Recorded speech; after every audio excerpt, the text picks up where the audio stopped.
नमस्कार, मी पंजाब डक महाराष्ट्रातल्या शेतकऱ्याला अंदाज देणार आहे। राज्यामध्ये 22 तारखेपासून ते 28 तारखेच्या दरम्यान राज्यात विखुरलेल्या स्वरूपाचा भाग बदलत पाऊस पडणार आहे म्हणून हा अंदाज लक्षात द्यायचा। सर्वदूर काही पडणार नाही, पण राज्यात पाऊस येणार आहे म्हणून हा अंदाज लक्षात द्यायचा।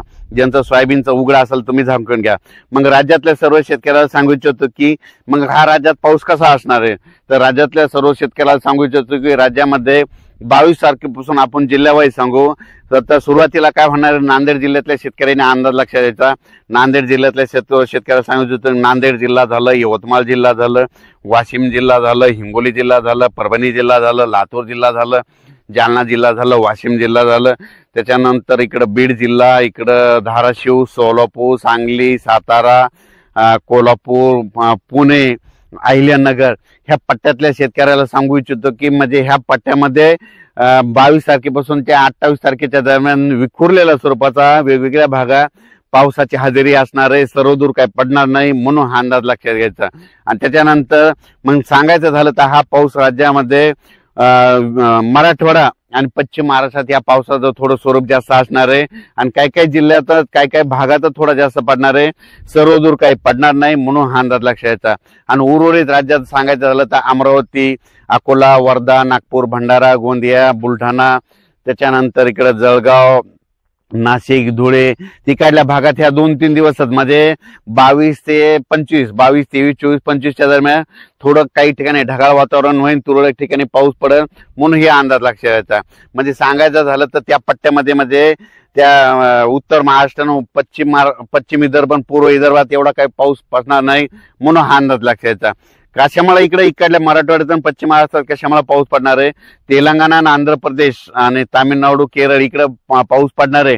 त्याच्यामुळे आपण सीमाच्या लगत असल्यामुळे आपल्या महाराष्ट्रातल्या काही जिल्ह्याला काही भागात तुरळक ठिकाणी पाऊस पडणार आहे म्हणून हा अंदाज लक्षात घ्यायचा। त्याच्यानंतर राज्यातल्या सर्व शेतकऱ्याला सांगू इच्छितो की त्याच्यानंतर पाऊस पुन्हा काय होणार आहे, हे 25च्या नंतर म्हणजे जळगाव जिल्हा, उत्तर महाराष्ट्र जळगाव जिल्हा, त्याच्यानंतर बुलढाणा जिल्हा, इकडे अकोला, हे बॉर्डर, बुरामपूर ह्या पट्ट्यामध्ये 28च्या नंतर थोडी थंडीला देखील सुरुवात होणार आहे म्हणून हे अंदाज लक्षात घ्यायचा। पण राज्यात मात्र भाग बदलत विखुरलेला स्वरूपाचा पाऊस 22 तारखेपासून ते 28 तारखेच्या दरम्यान वेगवेगळ्या भागात असणार आहे। सर्वदूर काही पडणार नाही म्हणून हा अंदाज लक्षात घ्यायचा। ज्यांची कोरडवाहूची शेतकरी ज्यांची पेरणी आहे तर तुम्ही पेरणी करू शकता।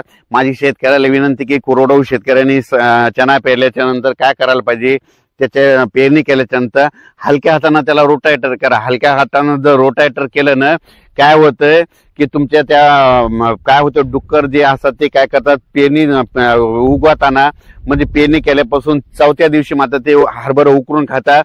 जर तुम्ही रोटावेटर केलं तर ते झाकून जातं, त्या डुकराला लक्षात येत नाही म्हणून हे अंदाज सर्व शेतकऱ्यांनी लक्षात येतात। पण राज्यातल्या सर्व शेतकऱ्याला सांगू इच्छितो की राज्यामध्ये 22 तारखेपासून ते 28 तारखेच्या दरम्यान फक्त मराठवाडा आणि पश्चिम महाराष्ट्राकडे विखुरलेल्या स्वरूपाचा पाऊस पडणार आहे म्हणून हा अंदाज लक्षात घ्यायचा। सर्वदूर काही पडणार नाही म्हणून हा देखील अंदाज लक्षात घ्यायचा। राज्यातल्या शेतकऱ्याला परत सांगतो की राज्यात 22 ते 28च्या दरम्यानचा पाऊस सर्वदूर काही पडणार नाही म्हणून हा अंदाज सर्व शेतकऱ्यांनी लक्षात घ्यायचा।